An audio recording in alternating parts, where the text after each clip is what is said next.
Perkenalkan, nama saya Nabila Khairani, NPM A1A0111097 dari kelas 2C Pendidikan Bahasa Indonesia. Di sini saya akan membaca cerpen yang berjudul Menggapai Mimpi. Di suatu taman terdapat seorang gadis yang sedang termenung memikirkan sesuatu. Gadis tersebut bernama Alessia. Alessia mempunyai mimpi yang menjadi seorang penulis novel yang terkenal, berharap karyanya dapat bermanfaat bagi mereka yang gemar membaca. Alessia adalah seorang gadis yang tumbuh di dalam keluarga yang sederhana. Meskipun sederhana, Alessia tidak pernah mengeluh dengan kehidupan yang dijalaninya. Ia selalu bersyukur dengan apa yang Tuhan berikan kepadanya. Alessia merupakan anak tunggal dari pasangan suami istri yang sering disapa dengan Pak Damar dan Ibu Aisyah. Walaupun Alessia anak tunggal, dia tidak pernah meminta hal yang aneh-aneh kepada orang tuanya. Saat di sekolah, Alessia sering diajukan oleh teman-temannya karena Alessia cenderung pendiam dan kutu buku, sehingga teman-teman sebayanya menganggap Alessia gadis yang kurang pergaulan, yang kerjanya hanya membaca. Mereka tidak tahu bahwa membaca dapat meluaskan pemikiran dan cepat mengingat sesuatu. Kegiatan sehari-hari Alessia hanyalah menghabiskan waktunya dengan membaca dan menulis di dalam kamar. Atau terkadang pula Alessia keluar melihat-lihat sesuatu untuk dijadikan imajinasi. Saat Alessia sedang bermain di sosial media, Alessia tertarik dengan beberapa rangkaian kata yang tertulis di situ. Kata-kata tersebut adalah di dunia ini tidak ada yang mustahil selagi kita masih mau berusaha dan bersungguh-sungguh dengan apa yang kita inginkan.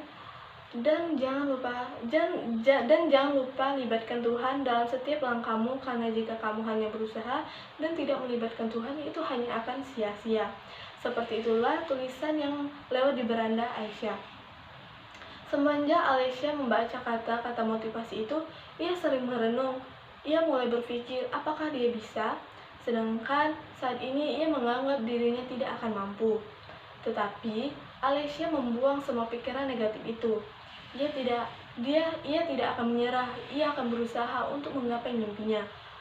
Walau dunia tidak pernah mendukung, tapi ia percaya dunia akan melihat ke arahnya saat dia sukses nanti.